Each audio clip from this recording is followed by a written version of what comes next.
Jadi untuk tu saya persilakan bagi Al-Fadhil Ustaz Muhammad Amin untuk meneruskan Ustaz Muhammad Fahmi untuk meneruskan kuliah kita. Silakan Ustaz.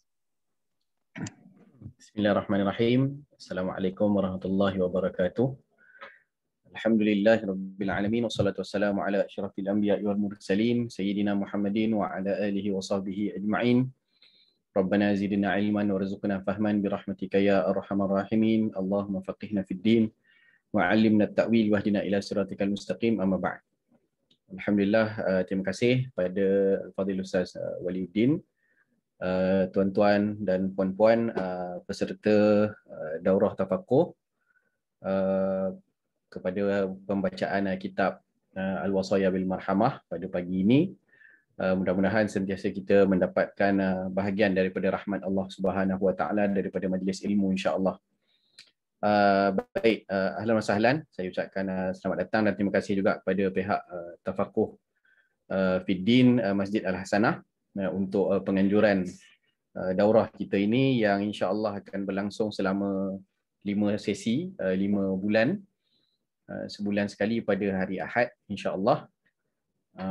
Untuk kita membacakan kitab yang siap pada baru-baru ni lah, pada tahun ini, pada bulan Februari Februari saya siap cetak Berkurung PKP. Kitab ni saya dapat siapkan alhamdulillah bi'aunillah dengan taufik bantuan daripada Allah. Berkurung PKP seminggu atau 2 minggu tak silap saya.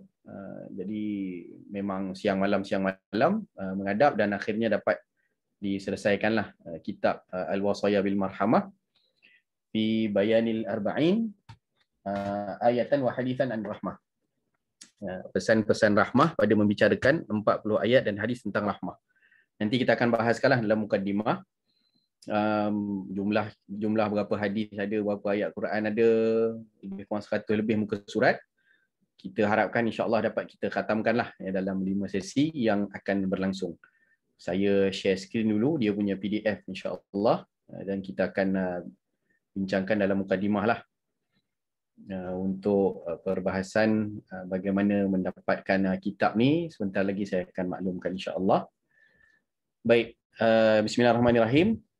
Kita mulakan dahululah insya-Allah daurah kita pagi ini dengan kita mengambil keberkatan terlebih dahulu. Kita hadiahkan pahala bacaan surah Al-Fatihah insya-Allah untuk baginda Rasul sallallahu alaihi wasallam yang kita akan bacakan hadis-hadisnya. Mudah-mudahan juga kepada para alim ulama, para perawi-perawi hadis yang menyampaikan ilmu kepada kita. Mudah-mudahan sentiasa kita dapatkan bahagian daripada rahmat Allah sebagaimana yang disebutkan inda zikri salihin tanazzalu fihi rahmah. Ketika mana kita menyebutkan tentang orang-orang saleh, maka akan turun rahmat Allah Subhanahu Wa Taala. Maka harapan kita hujung-hujung minggu macam ni ada sedikit masa kita spend sejam setengah. Kita nak sebut yang paling utamanya Sayyidus Salihin lah, orang paling soleh ke atas muka bumi ni, iaitulah Rasulullah sallallahu alaihi wasallam. Insya-Allah. Ila hadratin Nabil Mustafa Rasulullah sallallahu alaihi wasallam wa ila arwahi azwajihi wa dhurriyyatihi wa ahli baitihi wa ila kulli sahabati ajma'in wa ila tabi'in wa tabi' tabi'ina lahum bi ihsanin ila yaumiddin wa khususan li ruhi abaina wa li ummahatina wa ajdadina wa jaddatina wa li kulli muslimina wal muslimat ala hadhihi niyyah wa kulli niyatin salihah. Al-Fatihah. A'udzubillahi minasyaitonir rajim. Iya, salam. Siratal ladzina an'amta 'alaihim. Baik, alhamdulillah. Kita mulakan pembacaan kitab kita. Sebelum tu nanti kita akan tengoklah di bawah ni macam mana. Nama kitab ni Al-Wasaya bil Marhamah. Fi bayani pada menerangkan atau membicarakan Al-Arba'in, 40 ayat dan hadis tentang rahmah. Okey, cetakannya Februari baru lagi. Sekarang bulan dalam 5 bulan, setengah tahun lah. Okey, penerbitnya adalah tempat mengaji saya, Kubat Center. Okey, baik. Sebahagian daripada pembelian kitab ini diinfakkan untuk tempat mengaji yang saya usahakan, iaitu klinik mengaji Kubat Center di Sungai Ramal. Okey, boleh ambil nombor telefon ni lah. Boleh ambil nombor telefon ni untuk pembelian kitab. Okey, untuk pembelian kitab nanti akan reply lah apa namanya, nombor akaunnya. Untuk akaun kitab kita pakai akaun lain lah. Nanti saya akan refer pada nombor ni lah ya, untuk WhatsApp. Untuk pembelian kitab harganya RM20, harga pos RM6. Saya akan uruskan pengepusan insya-Allah. Jadi boleh ambil nombor telefon ni nanti dan mesej lah siapa-siapa yang nak beli kitab Al-Wasaya bil Marhamah. InsyaAllah stok ada banyak lagi. Stok ada banyak lagi. Bulan Februari itu baru cetak. Alhamdulillah. Okey. Jadi dah dapat ke? Boleh tulis jugalah kod dekat ruangan chat nanti kalau ada sahabat-sahabat nak tengok balik nombor telefon, boleh salinkan dulu insya-Allah di ruangan chat untuk urusan pembelian kitab. Saya akan hantar nombor akaun nanti di situ untuk apa namanya, urusan pembelian kitab insya-Allah. Harganya 20 campur RM6 pos, jadi RM26 insya-Allah. Kalau nak datang sendiri ke Kubat Center pun boleh ambil. Kalau dekat, sebab area Bangi je biasanya ni, boleh hadir ke Kubat Center di Sungai Ramal Dalam. Di Sungai Ramal Dalam boleh ambil sendirilah. Dia tak payah bayar duit pos lah dan lebih cepat lah. InsyaAllah. Lebih pos pun sekarang sehari je lebih kurang sampailah. Okey, baik. Kita mulakan, bismillah, dengan kata pengantar. Hari ini insyaAllah mungkin jam setengah ni tak masuk lagi lah hadis dia sebab mukadimah dia saja. Mungkin hari ni kita tengok mukadimah dia saja ataupun boleh masuk sedikit hadis. Ya. Kata pengantar daripada 3 orang guru saya ni. Yang pertama Al-Fadhil Ustaz Hazri bin Hashim Al-Bindani. Saya rasa semua orang pun kenal. Selalu juga keluar di Radio IKIM, bawa Hayatus Sahabah, Hayatus Salihin sekarang ni yang terbaru, kisah orang-orang soleh.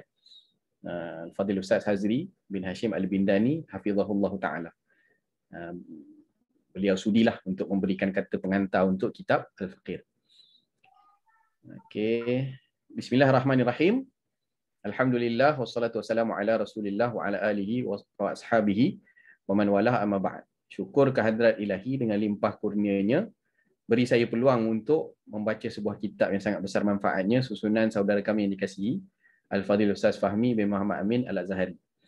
Kitab ini bertajuk Al-Wasaya bil Marhamah fi Bayanil Arba'in Ayatan wa Hadithan Anir Rahmah, ataupun judul bahasa Melayunya pesan-pesan rahmah dalam membicarakan 40 ayat dan hadis tentang rahmah. Kitab ini sangat sesuai untuk bacaan umum. Pengarang telah mengumpulkan ayat-ayat Al-Quran dan hadis-hadis Rasulullah sallallahu alaihi wasallam yang mengandungi maksud rahmat ya, atau kasih sayang, anugerah Allah terhadap hamba-hambanya dalam segenap aspek kehidupan. Baca kitab ni dari satu bab ke satu bab dapat meluaskan pandangan dan menambah ilmu pengetahuan dalam memahami makna rahmat yang sebenar. Saya ucapkan syabas dan tahniah kepada pengarangnya atas usaha murni. Semoga setiap usaha, kesungguhan, jerih payah dalam menghasilkan karya ini dibalas dengan kebaikan dunia akhirat. Amin. Semoga setiap orang yang baca kitab ni juga beroleh manfaat yang besar. Ini doa beliau lah untuk kita. Untuk tuan-tuan dan puan-puan juga yang insya-Allah akan baca kitab ini supaya beroleh manfaat yang besar berkat daripada ayat Quran, asdaqal hadis sebenar-benar kata-kata, itulah Al-Quran, dan juga hadis-hadis rahmat yang disajikan dalam kitab yang berharga ini. Okey, semoga kita semua menjadi umat yang berkasih sayang. Baik. Yang kedua adalah kata pengantar daripada guru kita Al-Fadhil Ustaz Muhadir bin Haji Jul As-Sanari hafizahullah taala wa ra'ah. Saya rasa pun semua orang kenal di Masjid As-Sanah pun selalu Al-Fadhil Ustaz buat daurah bersama-sama dengan kita, dan beliau adalah antara inspirasi saya lah ya, dalam menulis kitab. Kerana apa? Kerana saban tahun ya, beliau mengeluarkan beberapa kitab, masya-Allah, rajin menulis. Jadi saya ambil semangat beliau lah dan mohon beliau untuk tuliskan kata pengantar dan beliau sudi, alhamdulillah.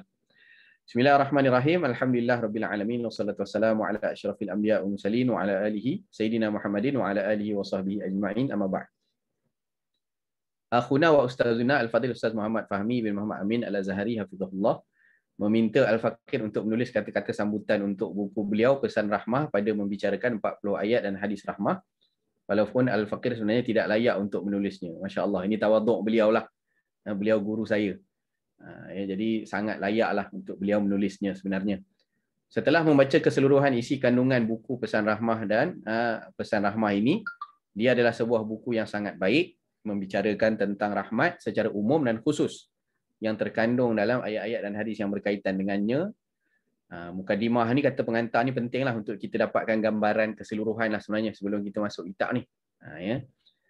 Jadi setiap hadis diberikan tajuk untuk memudahkan para pembaca mengetahui tema umum untuk hadis tersebut. Disebutkan nama sahabat serta para perawi hadis yang meriwayatkannya. Jadi saya ambil rawil a'la. Kemudian diletakkan baris serta terjemahan yang jelas dan mudah difahami. Jadi tulisannya memang jarak-jarak macam ni, besar-besar. Untuk mudah juga kita dhabit kalau nak tulis-tulis di tepi ni atau di celah-celah ni. Memang saya buat untuk mudahkan penuntut ilmu lah sebenarnya. Ayat-ayat dan hadis-hadis yang diberikan baris ditulis dengan saiz tulisan yang sesuai dan jelas menjadikan para pembaca senang untuk membaca dan mengikuti setiap ayat dan hadis yang ditulis. Penyusunan yang kemas dan teratur untuk tajuk, ayat dan hadis beserta terjemahan serta nombor ayat dan perawi hadis juga menjadi nilai tambah untuk buku ni. Sebenarnya editing ni yang lama.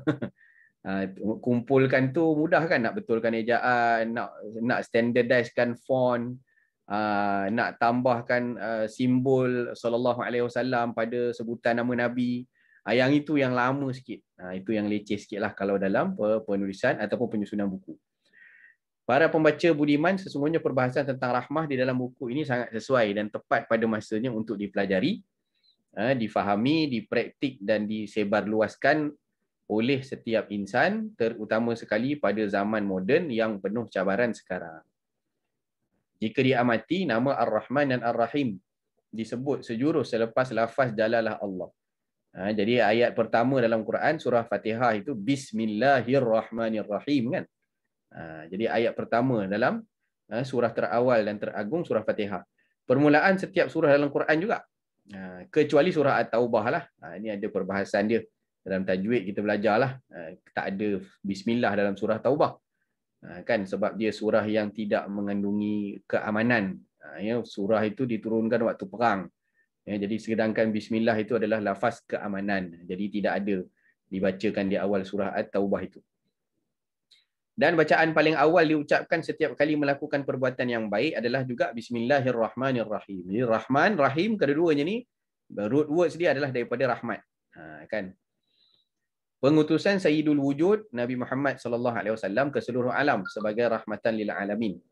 Dan periwayatan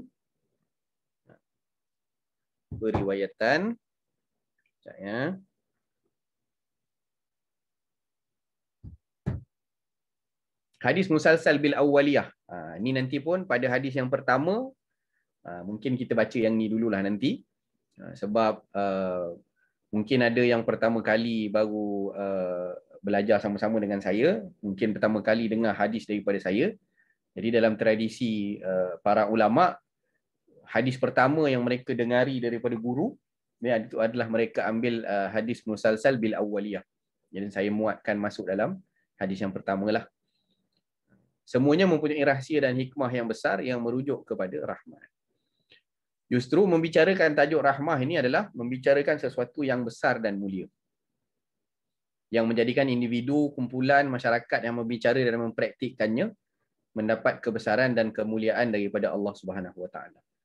Dan ini ucapan tahniah lah daripada beliau kepada saya dengan susunan buku yang baik. Berterima kasih kepada beliau dengan kehadiran buku ini. Beliau mengajak semua kita untuk kembali memperhalusi kepentingan dan keutamaan rahmat dan kasih sayang yang terdapat dalam nas-nas Al-Quran dan hadis untuk difahami dan dipraktikkan dalam kehidupan sekalian. Jazakallahu khairan wa iyyakum. Semoga Allah membalas usaha Murni Al-Fadil Ustaz Fahmi ini dengan ganjaran yang sempurna. Amin. Juga semoga buku ini memberi manfaat kepada semua umat. Ini juga doa untuk tuan-tuan. Dan diterima Allah di sisinya yang akan memberatkan timbangan hasanat penulisnya di hari kiamat nanti. Allahumma amin. Wa sallallahu ala sayyidina Muhammad wa ala alihi wa sahbihi wa baraka wasallam. Alhamdulillah rabbil alamin. Baik. Yang ketiga adalah kata pengantar daripada guru saya juga, Al-Fadil Ustaz Muhammad Nazrul Abdul Nasir Al-Azhari. Beliau juga sudi memberikan kata pengantar dan beliau menulisnya dalam bentuk sajak. Beliau menulisnya dalam bentuk nazam, bentuk syair. Baik. Syair ni dibaca dengan Saya tak reti baca syair ni. Dalam Bahar Rajas. Ya, Bahar Rajas apa namanya, mustaf'ilun kalau tak silap saya. Segala puji hanyalah ya baginya. Mustaf'ilun. Segala puji hanyalah ya baginya. Ya, nanti saya tengok balik. Bahar-bahar ni, bab syair ni saya kurang sikit. Tapi beliau menuliskannya Masya Allah. Ya, dalam bentuk sajak. Saya bacakan sajalah. Ya, segala puji hanyalah ya baginya, Tuhan pemilik rahmat maha sempurna. Puja-puji buat junjungan mulia, utusan rahmat dari Tuhan semesta. Telah ku melihat tulisan berharga, tulisan penuh cinta pada Tuhannya. Syarat faedah juga indah tertibnya, tak terhasil hanyalah dari pencinta. Saudaraku Muhammad Fahmi tercinta, susunanmu sungguh indah luar biasa. Tidaklah memuji bersyukur semata, melihat hasil indah di depan mata. Rahmat itu permulaan segalanya, dengannya indah perjalanan ke sana. Nabi Yuna rahmah buat jagat raya, utusan Ar-Rahman tiada tandingnya. Akhlak rahmah jika kau amalkan ia, pasti dikumpul bersama kekasihnya. Wahai taulan, bacalah tulisan ini, pasti hidup dan matimu diberkati. Ku bersyukur sempat juga menatapi tulisan semisal salaf yang terpuji. Wassallallahu ala sayyidina Muhammadin Nabi rahmah wa ala alihi wa sahbihi ar-ruhama walhamdulillahi rabbil alamin. Ini daripada Al-Fadil Ustaz Nazrul Abdul Nasir Al-Azhari, Mudir Zawiyah An-Nasiriyah di Pedu, Kedah. Baik, kita masuk kepada mukaddimah penyusun. Mukaddimah dari saya lah. Biasanya kalau dalam kajian-kajian ataupun dalam buku-buku, di ruangan mukaddimah kita akan fahami apa hajat ataupun tujuan penulis menuliskan sesuatu atau menyusun sesuatu perkara. Saya pun letak sebagai penyusun sajalah. Ya, sebab petik daripada sana, petik daripada sini, ambil kutip-kutip, dihimpunkan, dikategorikan. Itu sajalah khidmat yang saya buat. Maka tidaklah saya ini jadi penulis, pengarang, bukan pengarang lah. Tapi lebih kepada penyusun saja. Penyusun. Ambil apa yang dah ada dibuat oleh alim ulama kita tolong susun saja dalam bentuk susunan dengan satu tema gitu. Bismillahirrahmanirrahim. Alhamdulillahirabbil alamin wassalatu wassalamu ala asyrafil anbiya'i wal mursalin sayyidina wa maulana Rasulillah Muhammadinil amin wa ala alihi wa sahbihi ajma'in wa ila tabi'in wa tabi'in wa man tabi'ahum bi ihsanin ila yaumiddin, amma ba'd. Dengan nama Allah yang Maha Pengasih lagi Penyayang, hamba yang fakir memulai penulisan dan pengumpulan ayat Al-Quran dan hadis Rasulullah SAW ini pada malam Rabu 22 Jamadil Awal 1442 bersamaan 5 Januari. Jadi memang dalam tempoh PKP kena kurung, 5 Januari pada bulan 1, ambil keberkatan start pada hari Rabu. Ya, mengambil keberkatan hari Allah Ta'ala menciptakan nur cahaya. Allah Ta'ala ciptakan nur cahaya, dalam hadis riwayat Muslim ada disebutkan Allah ciptakan cahaya pada hari Rabu. Ya, jadi ilmu itu cahaya. Jadi banyak ulama yang mengambil tafa'ul. Ini dia panggil tafa'ul. Tafa'ul tu apa? Optimis. Kita ambil dalam hadis kata Allah cipta cahaya pada hari Rabu, ilmu itu cahaya, maka sesuatu yang terlibat dengan ilmu itu akan ada keberkatan dia apabila kita mulakan pada hari Rabu. Tak kiralah pengajian ke, kita mula baca Quran ke, nak mula buat sesuatu perkara yang terlibat dengan ilmu, maka mulakan pada hari Rabu, insya-Allah Allah Ta'ala permudahkan urusan itu. Dan ternyata saya amalkan dan memang berkesan. Kita start hari Rabu, ya, Allah Ta'ala memberikan keberkatannya sehingga berjaya disiapkan. Kan berjaya disiapkan. Tak lama pula tu. Masya Allah. Jadi sesuatu yang terlibat dengan ilmu, elok kita mulakan pada hari Rabu. Ya. Pada malam Rabu lah, Selasa malam Rabu, dah masuk hari Rabu lah. Mengambil keberkatan hari Allah menciptakan cahaya, mengharapkan agar Allah melimpahkan rahmat, belas ihsan, kasih serta sayangnya kepada hamba yang hina ini berkat usaha kecil ini. Tak ada apa-apa pun lah, saya tolong susun saja. Disertakan rasa kecintaan kepada Rasulnya SAW yang diutus ke seluruh alam dengan penuh rahmat, serta penghormatan tinggi dan ungkapan terima kasih kepada insan-insan mulia lagi terpilih, rantaian para perawi, iaitu para sahabat, para tabi'in, muhaddisin. Muhaddisin ni ahli-ahli hadis, ya. Para alim ulama, para guru mulia, pada semua generasi yang telah berjasa besar membantu kepada kita, membawa kepada kita wasiat-wasiat kekasih untuk kita hidup terpandu dengan rahmat-Nya. Ya, jadi ucapan terima kasih itulah, sebab kalau tak kerana generasi-generasi ni, daripada sahabat, generasi tabi'in, tabi'in, seterusnya sampailah guru-guru kita pada hari ini, yang menyampaikan hadis-hadis Rasul, tidak pernah jemu-jemu mereka, sambung demi sambung demi sambung, generasi demi generasi. 1400 tahun yang lalu Nabi mensabdakan hadis-hadis ini untuk memberikan panduan kepada kita akan risalah ataupun kehendak Allah Ta'ala daripada syariat. Maka kita hari ini, walaupun beribu kilometer daripada Mekah Madinah, ya, walaupun sudah beribu tahun belakang daripada Rasulullah sallallahu alaihi wasallam, ya, tapi sebab jasa mereka ni lah kita hari ni dapat hidup beragama kat Malaysia. Kan jauh-jauh kita, beribu kilometer daripada Mekah Madinah, tapi kita solat macam Nabi solat. Kan maknanya apa yang Nabi nak daripada wahyu Allah Ta'ala untuk kita beramal dengan agama itu sampai ke kita pada hari ini. Kan hadis yang dalam bahasa Arab tu pun dah jadi bahasa Melayu dah. Maksudnya di bahasa Melayu tu diterjemah lah. Kan supaya kita faham apa kehendak yang ada dalam hadis Rasulullah SAW untuk kita amalkan. Jadi semua berkat ni, alim ulama ni, daripada generasi sahabat, tabi'in, muhadisin apa semua ni, mereka sangat berkat. Jadi kita ucapkan terima kasih. Sebab tu bila kita sebut nama mereka, rahimahullah, radhiyallahu anhu, ya, maka itu adalah bahagian daripada doa kita buat mereka, ya, yang telah pun diredai oleh Allah Subhanahu wa Ta'ala. Jasa mereka cukup besarlah untuk kita pada hari ini dapat hidup beragama. Okay, idea asal untuk himpunkan 40 hadis dalam kitab ni dilakukan kerana ingin meniru apa yang dilakukan oleh ramai para ulama yang berkhidmat kepada ilmu. Khususnya yang masyhurnya Imam Nawawi lah, rahimahullahu ta'ala. Imam Nawawi, kalau siapa yang belum pernah baca kitab Arba'in An-Nawawiyah tu, maknanya memang kena pergi ngaji lah, kena pergi cari. Belajar kitab 40 hadis Imam An-Nawawi. Itu teras dasar-dasar dalam agama, satu kitab agung yang bukan jadi pemangkin lah sebenarnya, sebab sebelum-sebelum tu ada dah. Boleh baca mukadimah Imam Nawawi sendiri yang disebut dalam kitab beliau. Beliau dah beritahu dah, ulama-ulama sebelumnya banyak dah mengarang Arba'in ni, 40 hadis ni. Banyak dah. Tapi yang masyhurnya adalah Arba'in An-Nawawiyah, ya, kerana 40 hadis yang dihimpunkan tu memang jadi teras dasar dalam agama lah. Jadi saya ni nak tiru-tiru ulama je lah. Jadi Imam Nawawi buat 40 hadis, saya pun buatlah juga kitab Arba'in. Juga mengambil motivasi daripada apa yang disebut dalam syair lama bijak pandai Arab, tasyabbahu in lam takunu mislahum innat tasyabbuha bil kirami falah. Tirulah agar kalian dapat menyerupai orang yang mulia, kalaupun kalian tidak dapat jadi seperti mereka.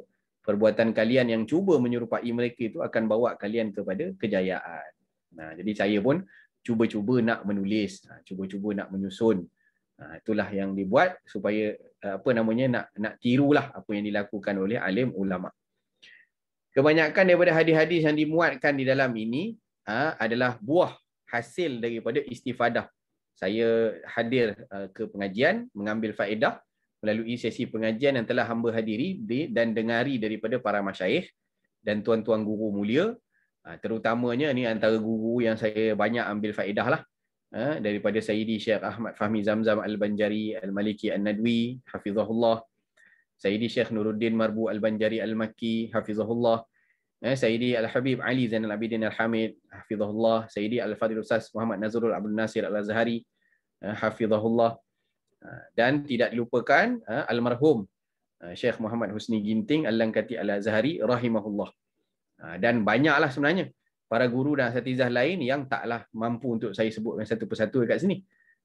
Jadi semoga Allah rahmati dan pelihara semua para guru-guru kita yang tak kenal penat dan lelah dalam berkhidmat kepada junjungan besar Nabi SAW dalam menyebarkan ilmu. Al-ulama warasatul anbiya. Jadi mereka ni waris-waris para nabi, yang pada hari ini kita ada ilmu tu sebab jasa mereka lah. Jadi idea asal tu timbul kenapa untuk saya himpunkan hadis-hadis ni, sebab dalam sesi pengajian bersama mereka, para guru ni dah kadang-kadang, bukan kadang-kadang lah, memang dalam pengajian kan banyak menyebutkan kisah-kisah Ya, kemudian mensyarahkan hadis-hadis sama ada secara langsung atau tidak. Sama ada mereka riwayatkan secara penuh atau sebahagiannya. Dia sebutkan sebahagian hadis. Sama ada pengajian itu melalui pengajian formal ataupun ketika duduk bawa khidmat mereka, bawa mereka pergi makan apa semua. Ketika sembang santai, duduk-duduk. Tapi santai dengan ulama' ni lain. Santai dengan ulama' ni mereka dalam gurauan mereka, dalam perbualan mereka pun ada ilmu, Masya Allah. Jadi kita dengar kan, oh Masya Allah ada hadis ni.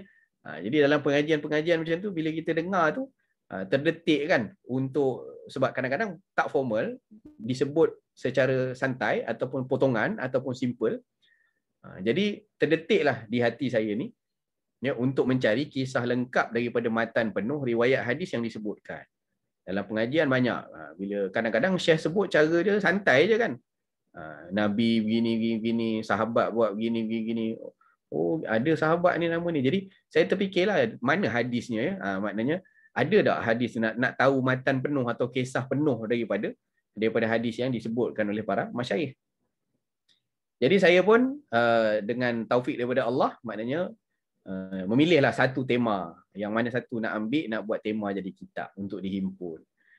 Jadi hadis-hadis 40 sebelum ni pun ulama' buat macam tu juga. 40 hadis kaedah hukum, 40 hadis kemuliaan Quran, 40 hadis zuhud, 40 hadis adab, 40 hadis, banyaklah maknanya, 40 hadis akhlak. Jadi banyak ulama' karang dengan satu tema tertentu, 40 hadis. Kan? Bahkan Syekh Yusuf An-Nabhani, Syekh Yusuf An-Nabhani rahimahullah, ada himpunan kitab, dia panggil apa? 40 kitab 40 hadis. 40 kitab 40 hadis, Masya-Allah. Kan? Jadi ada 40 kitab, 40 kitab tu pula, setiap satu kitab tu ada 40 hadis. Tuan-tuan kali je lah, 40 kali 40 berapa? Kan 40 kali 40 16 1600. Kan 1600 hadis, Masya-Allah. Tapi 40 kitab lah dengan tema-temanya yang berbeza. Jadi saya pilih satu tema, dan tema yang dipilih adalah rahmat. Okey. Apa yang hamba lakukan adalah mencari dan mengumpulkan matan hadis yang ada menyebutkan kalimah rahmah. Matan ni apa? Kalau dalam ilmu hadis dia ada dua, satu sanad, satu lagi matan. Satu sanad, satu matan. Sanad tu rantaian perawi tu, nama-nama daripada sahabat, tabi'in, tabi'in, daripada atas turun sampai ke bawah, sampailah perawi yang bawah sekali tu siapa? Sama ada Imam Muslim, Imam Bukhari, Imam Tirmizi, Nasai, Ibnu Majah, siapa nama, Abu Daud, dan sebagainya lah, Al-Baihaqi. Jadi ulama-ulama yang riwayatkan hadis ni, mereka riwayat pada guru mereka, guru sampai kepada tabi'in yang riwayat pada sahabat riwayat pada Rasulullah sallallahu alaihi wasallam. Itu namanya sanad. Rantaian sanad. Okey. Yang isi kandungan ataupun teks hadis tu pula, kita panggil dia matan. Okey. Jadi saya kumpulkan matan hadis yang ada di dalamnya kalimah rahmah secara langsung. Bila ada perkataan rahmah tu, maknanya saya nilah secara langsung saya masukkanlah hadis-hadis itu yang ada kalimah yang sebut rahmah dalam hadis. Ataupun dia tak ada sebut rahmah dalam hadis tu. Tapi kefahaman daripada makna hadis yang membawa pengertian rahmah ataupun rahmat, iaitu kasih sayang, belas kasihan, ihsan dan seumpamanya. Nanti kita akan tengoklah dalam mukadimah kitab, mukadimah 40 ayat tentang rahmat itu, saya kategorikan makna-makna rahmat dalam Quran. Kan sebenarnya apa makna rahmat ni? Nanti kita tengok satu persatu, insya-Allah.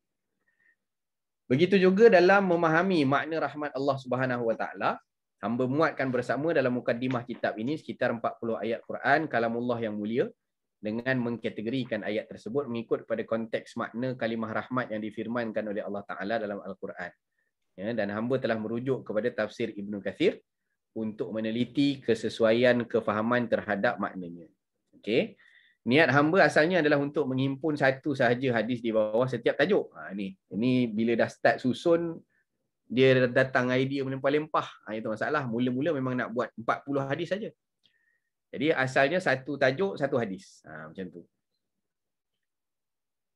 Sebab menjadikan jumlahnya sebanyak 42. Kenapa 42? Sebab Imam Nawawi buat 42. Walaupun nama hadisnya Arba'in, 40, tapi dibundarkanlah jumlah sebenarnya 42. Okey, itu Imam Nawawi punya kitab lah. Namun ketika mula menyusunnya, hamba temui beberapa hadis berkaitan yang membawa tema yang sama, yang boleh diletakkan di bawah satu tajuk.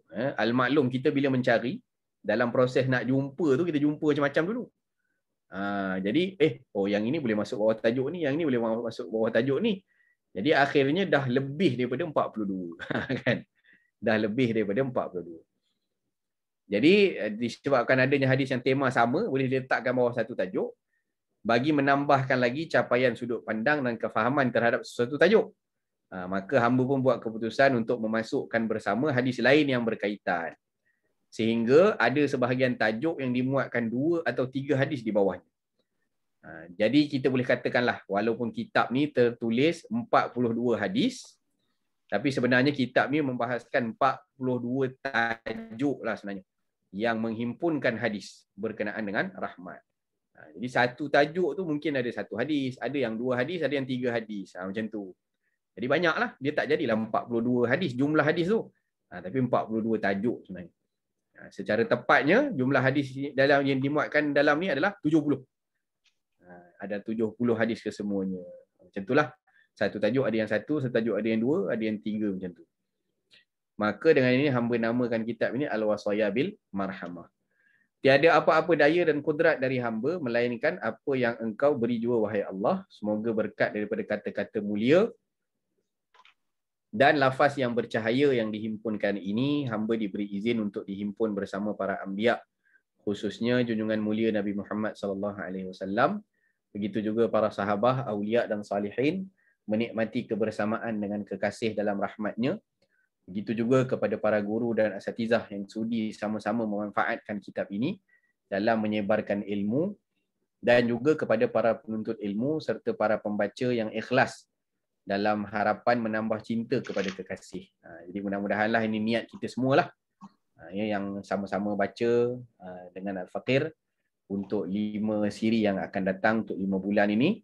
Inilah yang kita niatkanlah, supaya menambah cinta kepada Rasulullah SAW, dan memohonlah bahagian daripada rahmat Allah Subhanahu Wa Taala, insya-Allah. Moga-moga kita diberi rahmat dan keampunan serta terkabul hajat semuanya sekali. Amin ya rabbal alamin. Hamba memohon keampunan dari Allah Taala dan syafaat Rasulnya jika ada kesalahfahaman hamba terhadap firman Allah dan hadis-hadis Rasulullah sallallahu alaihi wasallam yang dimuatkan dalam kitab ini, adalah kerana kekurangan ilmu dan adab daripada sisi hamba. Hamba mengalu-alukanlah sebarang teguran dari para masyayikh, alim ulama, guru, asatizah. Tuan-tuan perempuan juga, kalau dapati ada kesalahan daripada apa yang ada nanti, kalau dah ada dapat kitab dan sebagainya, bolehlah sampaikan teguran itu kepada Al-Faqir, insya-Allah. Khususnya pada terjemahan makna hadis-hadis, ada yang dapat di tag ini bukan ni maksud dia apa semua, jadi boleh bincang semula dengan saya, insya-Allah, untuk saya perbetulkan. Mungkin itu adalah daripada sisi kelemahan saya lah dalam memahami teks hadis tersebut, ataupun kesalahan-kesalahan lain lah yang perlu diperbaiki.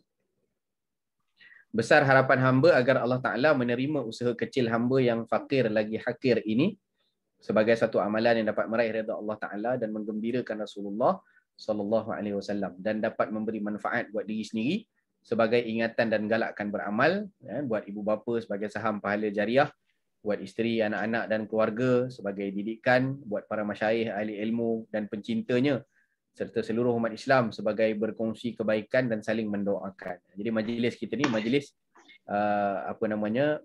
syuraka fil khair. Kita kita sharing kebaikan lah. Saya pun ada ruang bila dapat baca kitab ni, ada ruang nak baca balik ayat-ayat dan hadis-hadis Rasul, ada ruang untuk saya telaah lagi baca tafsir, dan juga tengok syuruh syarah-syarah hadis untuk kefahaman, dan boleh disampaikan kepada tuan-tuan. Begitu juga maknanya semua yang terlibat lah, kita doakan semuanya mendapatkan perkongsian daripada kebaikan ni, baik penganjurnya, baik pengajarnya maupun peserta yang mendengarnya. Mudah-mudahan semuanya dapat kebaikan lah, insya-Allah. Wassallallahu ala sayyidina Muhammad khatamin nabiyyin wa ala alihi at-tahirin at-tayyibin wa ashabihi al-akramin walhamdulillahirabbil alamin. Baik. Kita masuk terus kepada mukaddimah kitab. Okey, kita baca laju je ni. Sebab kitab ni cara apa namanya kita panggil? Cara pembelajaran ni pelbagai lah. Cara pembelajaran ni pelbagai. Kalau daurah kita akan buat simple saja. Dia ada yang paling cepat dia panggil sardan. Bacaan sardan. Ya, kalau bacaan sardan ni dia straight saja, baca saja. Saya tak ada syarah apa-apa, tak ada taklik, komen apa-apa, tak ada. Kita baca saja awal hingga akhir. Kalau sardan saya pernah buat dengan Maktabak Ihya. Pernah kita buat di bawah bimbingan Al-Fadil Yang Mulia Ustaz Raja Ahmad Mukhlis, ya, hafizahullah. Sama-sama dengan beliau saya pernah bacakan kitab ini dengan bacaan sardan. Maknanya tak ada komen, kita baca saja 2 hari. 2 hari tu maksudnya malam lah, 2 jam, 2 hari. Baca saja. Ya, straight dia baca.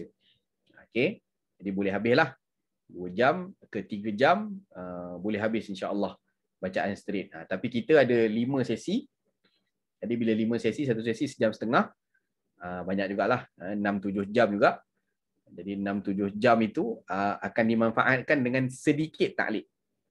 Adalah macam ni lah, saya baca sikit, kemudian ada syarah sikit. Mana tempat-tempat yang perlu kita ambil ma yustafadu minal hadis, apa yang boleh diambil istifadah ataupun faedah daripada hadis itu secara umum, kita ambil sedikit. Itu untuk pengkhataman dalam 6-7 jam macam itulah. Kan sesi kita ni. Kalau pengajian yang lebih panjang, maksudnya pengajian tahunan yang berterusan seminggu sekali ke apa ke, yang itu kita baca syarah satu-satu. Setiap kalimah per kalimah tu kita boleh detailkan daripada syarahnya. Jadi akan jadi panjang lah. Mungkin makan 2 tahun, 3 tahun baru habis. Kan? Jadi kita untuk daurah kali ni, dia memang kita, sebenarnya mana-mana kitab pun kita boleh buat macam tu. Bacaan daurah tu bagus juga, bacaan sardan tu bagus juga untuk kita dapatkan gambaran umum. Oh, rupanya ada hadis ni. Macam tu kan? Kan, oh masya-Allah, selama ni ada pernah dengar. Tak tahu siapa perawinya, rupanya Sayyidina Umar yang riwayatkan hadis tu, contoh macam tu. Jadi, bacaan sardan sebenarnya adalah majlis sama' hadis, majlis dengar hadis.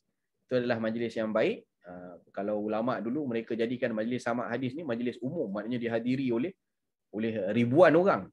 Macam orang pergi hadir majlis tilawah Quran tu lah. Kan majlis sama' hadis, dia dengar, dibacakan Sahih Bukhari 7,000 hadis.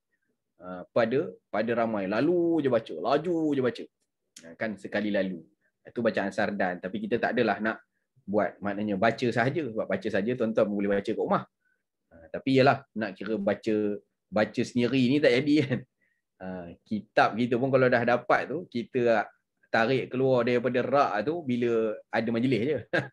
Kan kalau nak saja-saja baca tu jaranglah. Maka kita memperuntukkan masa kita untuk majlis ilmu, untuk buka kitab, dengar dan baca hadis Nabi, itu satu masa yang berkat lah, ya, masa yang berkat. Sebab memang kitab kita tu susah kita nak cari masa saja-saja nak buka. Tapi bila kita sertai majlis macam ni, maka dia macam seolah memaksa asal kan. Kitab tu kalau tak dibuka. Tapi sebab ada kelas, sebab kita join kelas, maka kita buka kitab. Jadi bagus. Majlis tu bagus. Baik, insya-Allah. Bismillahirrahmanirrahim. Alhamdulillahilladzi faddala nabiyahu ala katsirin min ibadihil mu'minin. Assalatu wassalamu ala man arsalahu rahmatan lil alamin wa ala azwajihi at-tahirin wa alihi at-tayyibin wa ashabihi al-akramin. Bari salah. Ashabihi al-akramin wa tabi'in wa tabi'at tabi'in wa man tabi'ahum bi ihsanin ila yaumiddin, amma ba'd. Kalimah rahmat atau rahmah adalah satu kalimah yang tidak asing lagi kedengaran di telinga kita. Selalu dengar. Kan rahmatan lil alamin, rahmah Nabi tu rahmatan lil alamin. Biasa dengar rahmat. Kan nama orang Melayu kita pun banyak. Yang perempuan rahmah, yang laki rahmat. Yang perempuan rahmah, yang laki rahmat. Biasa kedengaran di telinga kita tu. Ataupun diucapkan di bibir kita saban hari. Dia hakikatnya adalah satu anugerah besar yang dikurniakan oleh Allah kepada para hamba-Nya, sama ada kita sedar ataupun tidak. Jadi sebenarnya kita sangat mengharapkan apa yang dinamakan sebagai rahmat ini. Allah Subhanahu Wa Taala telah menyebutkan banyak ayat dalam firman-Nya yang diabadikan dalam Al-Quranul Karim berkenaan dengan rahmah dan pelbagai bentuk makna. Jadi dalam mukaddimah ni saya himpunkan 40 ayat Quran berkenaan dengan rahmat, jadi kita kategorikan makna dia. Kita tengoklah yang mana dulu, mana boleh habis. Kita tadi start 11 ha? Kita start berapa dia? 10.30, 11 ke pukul 10? Pukul 11. 11 start Pukul sampai kelas kita ni sampai 12.30 kan? 12.30. Okey, baik. Sempatlah ni. Yang pertama, rahmat adalah sifat Allah. Rahmat adalah sifat Allah Subhanahu wa taala. Ayatnya yang pertama, Bismillahirrahmanirrahim. Saya gariskan kalimah yang menyatakan tentang rahmat itulah. Bismillahirrahmanirrahim.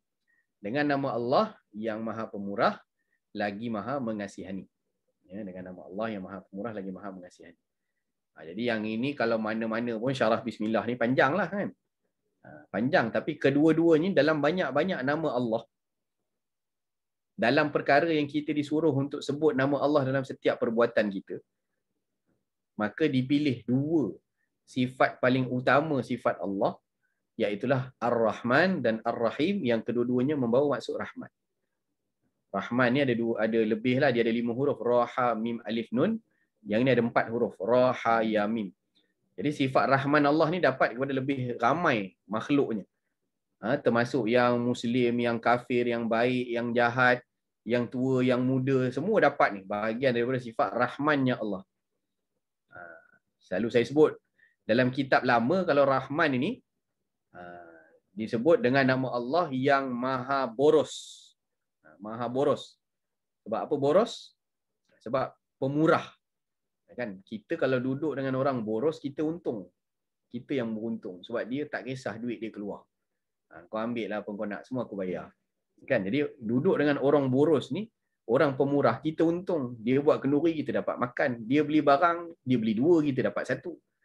Kan? Itu duduk dengan orang yang boros. Dia tak kira duit dia. Kalau kita nak buat sesuatu, nak bagi sesuatu, kita berkira. Kamu buat baik kat aku, baru aku bagi. Kalau kamu tak buat baik, tak ada maknanya. Kamu tak pandai ucap terima kasih, tak adanya aku bagi. Tapi tidak, pada sifat rahmannya Allah ni pemurah sungguh. Yang tak sembah Allah, yang syirikkan Allah, yang derhaka kepada Allah, semua dapat oksigen. Kan? Ada orang kafir yang tak pernah sembah Allah. Tak nak sembah Tuhan, tak percaya Tuhan. Dapat kenyang je makan. Bila dia makan, dia kenyang. Kan? Duit kadang-kadang kaya dia lagi daripada kita.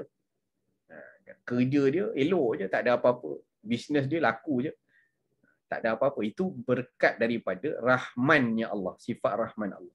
Tapi Ar-Rahim tidak. Ar-Rahim hanya diberi kepada orang yang beriman sahaja. Ketenangan hati, keimanan, cahaya,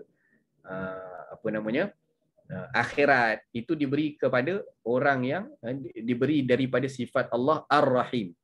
Kata ulama ini 5 huruf dapat lagi banyaklah orang. Rahim 4 huruf.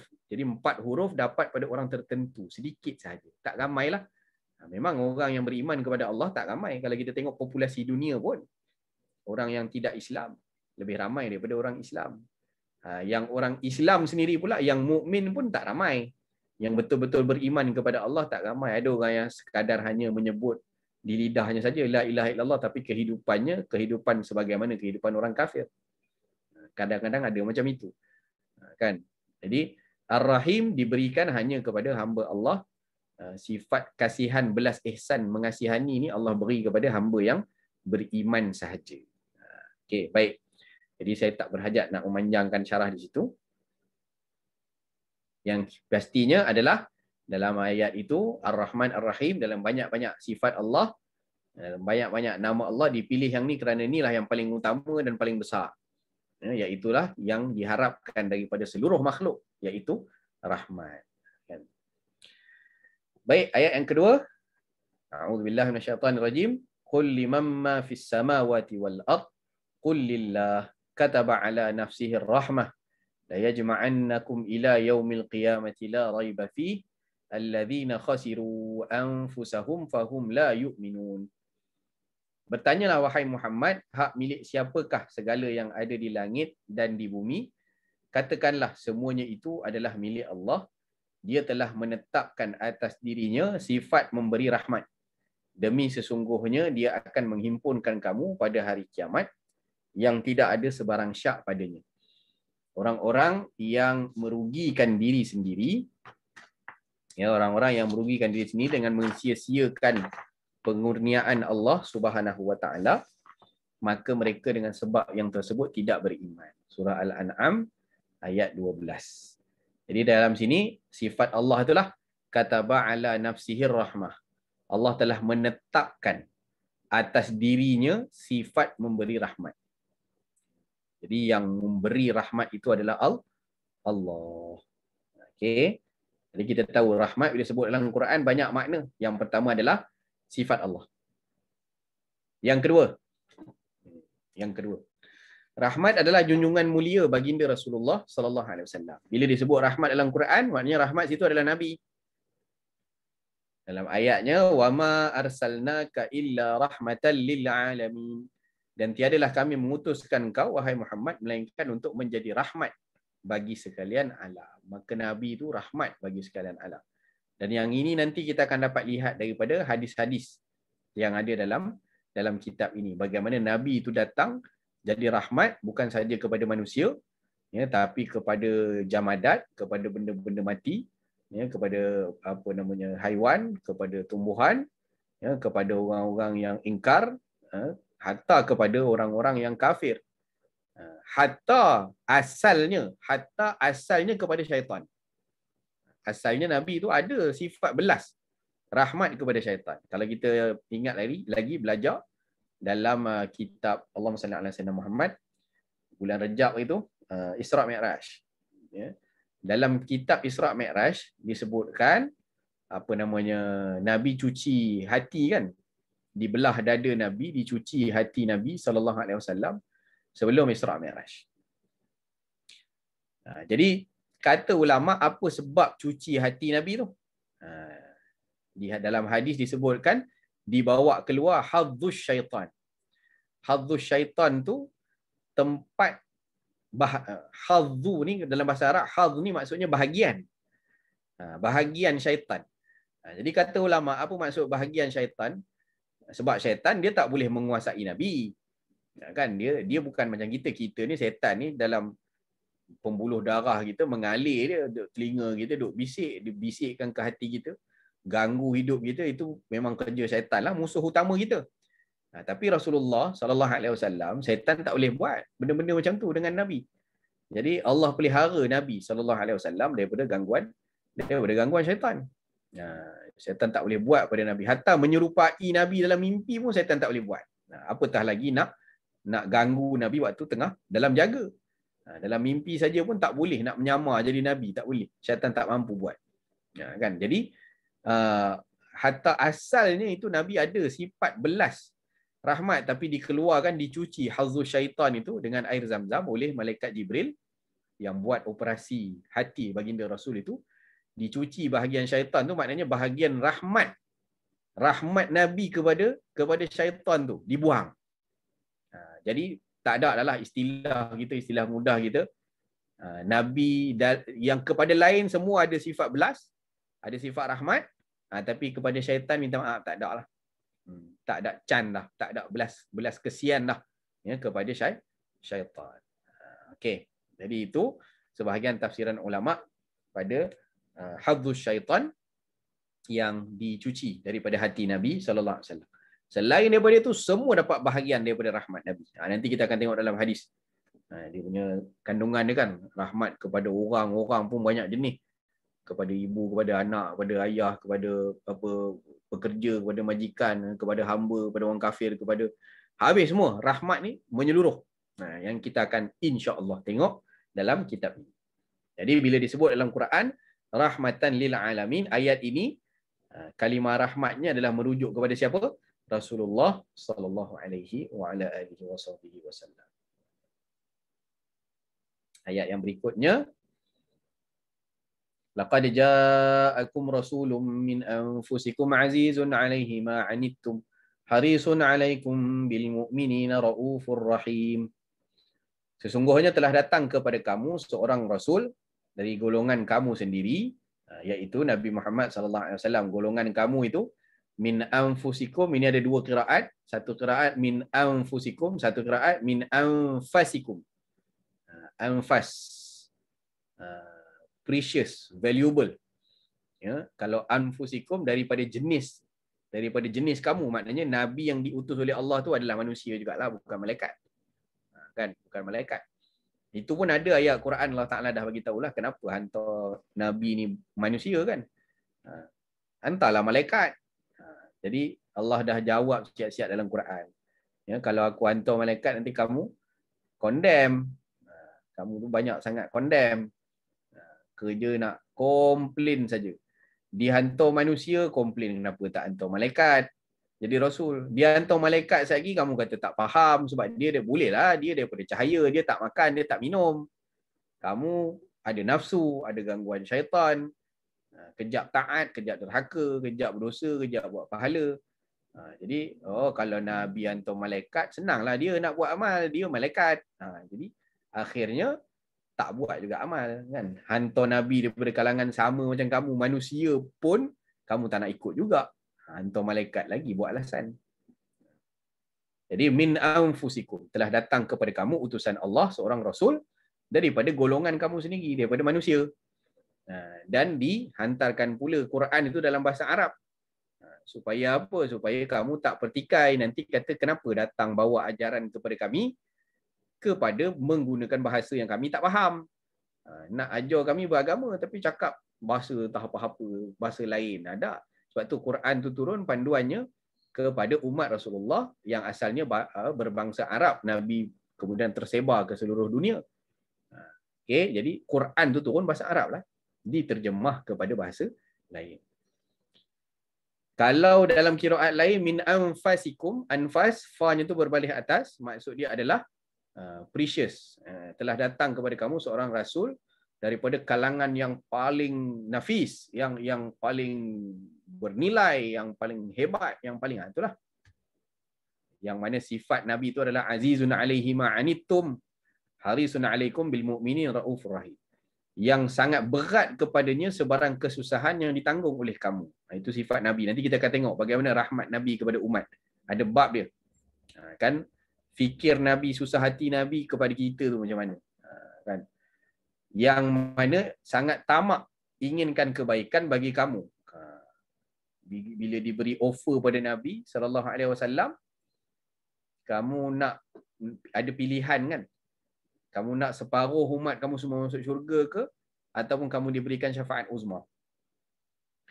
Nabi buat kira-kira tu fikir kalau separuh lagi ke neraka. Kalau dapatkan syafaat, dapat beri syafaat lebih banyak lagi daripada separuh. Maka Nabi memilih untuk memberi syafaat. Nabi pilih untuk memberi syafaat, maka dikurniakan Nabi syafaat uzma, 70,000 masuk tanpa hisap. 70,000 tu pula boleh syafaatkan 70,000 lagi. Jadi kalilah.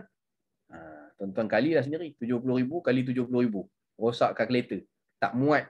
Digit atas tu tak muat. Berapa bilion, berapa trilion tak tahulah. 70K kali 70K. Kan? Kemudian Nabi SAW sendiri akan maknanya terus memberikan syafaat selagi mana ada umat Nabi yang duduk dalam neraka Allah. Wal'ayyadzubillah. Yang masih ada ucapan la ilaha illallah. Itu pun semua kita akan baca hadisnya nanti. InsyaAllah. Jadi sifat Nabi itu Ra'ufun Rahim. Ini nama Allah kan? Ar-Ra'uf, Ar-Rahim nama Allah. Tapi dalam ayat ini Allah Ta'ala letakkan sifat Nabi itu adalah Ra'ufun, yang berbelas kasih. Rahim, yang serta kasih sayang. Perasaan belas, Ra'uf, Rahim, berkasih sayang. Kepada orang yang beriman, bil mu'minin. Jadi kita kena tirulah sifat Nabi.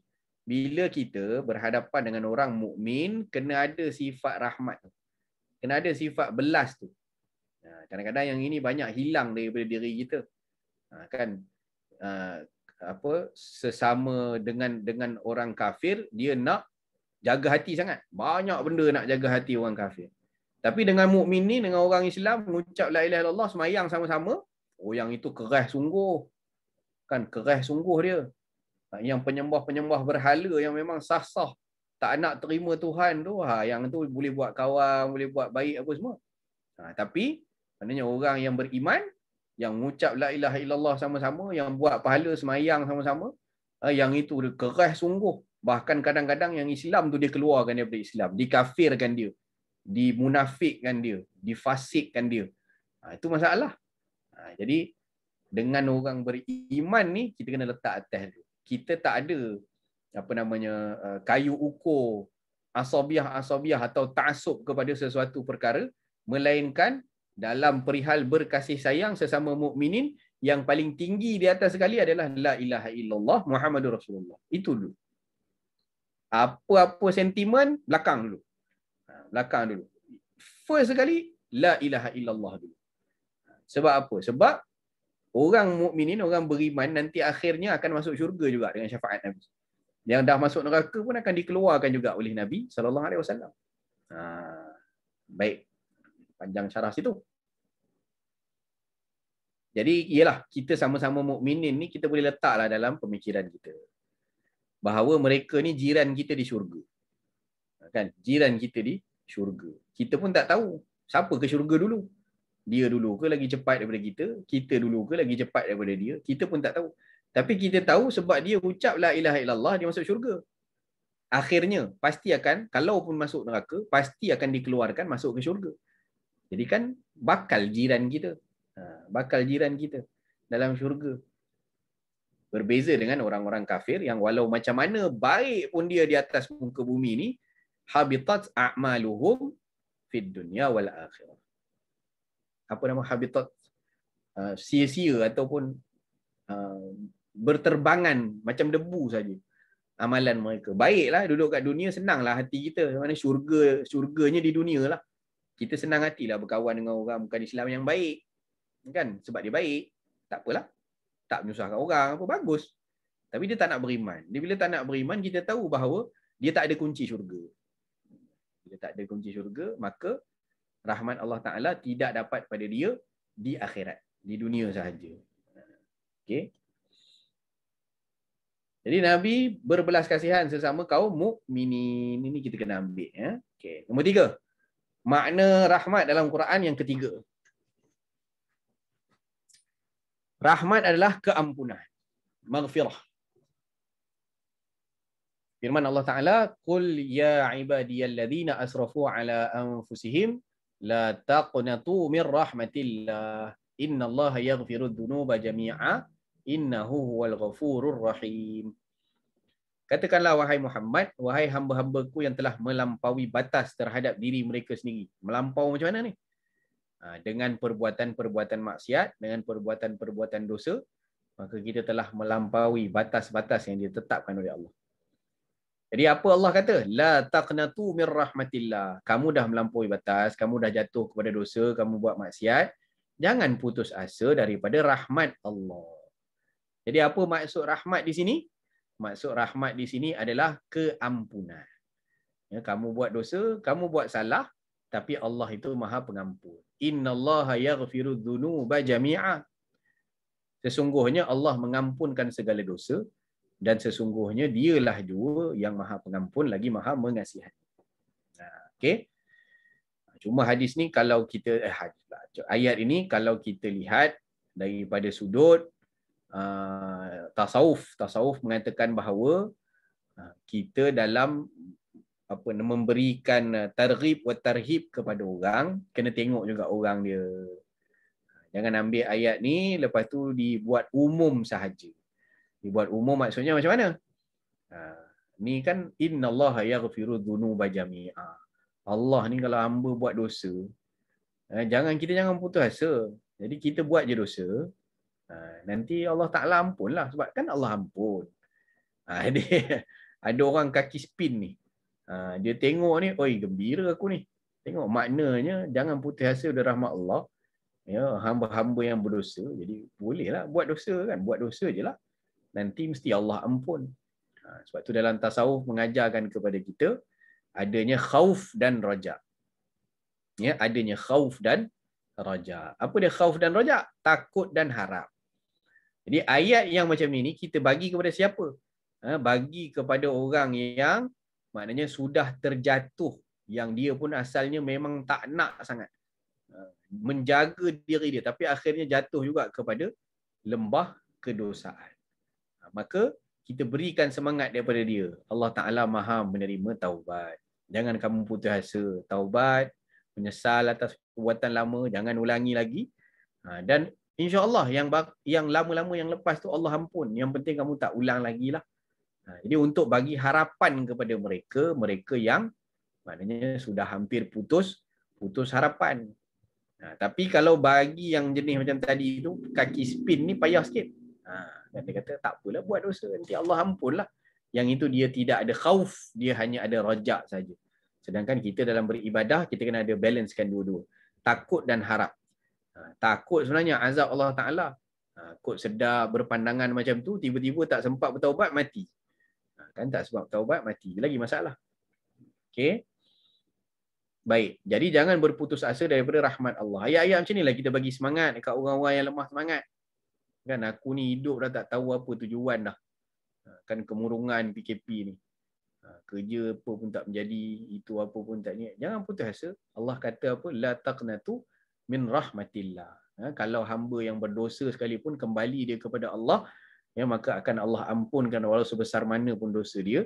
Ya, apatah lagi kehidupan kita yang bahagian, sebenarnya hanya bahagian daripada ujian-ujian yang kita perlu lalui untuk Allah tengok sejauh mana kita hidup di atas muka bumi ini. Itulah kata-kata untuk bagi semangat. Bagi semangat. Jangan putus asa daripada rahmat Allah. Kan? Mana tadi? Kerana sesungguhnya Allah lah mengampunkan segala dosa. Sesungguhnya dialah jua yang Maha Pengampun lagi Maha Mengasihani. Baik. Ayat yang berikutnya masih lagi dengan tema yang sama, bahawa kalimah rahmat adalah membawa maksud keampunan.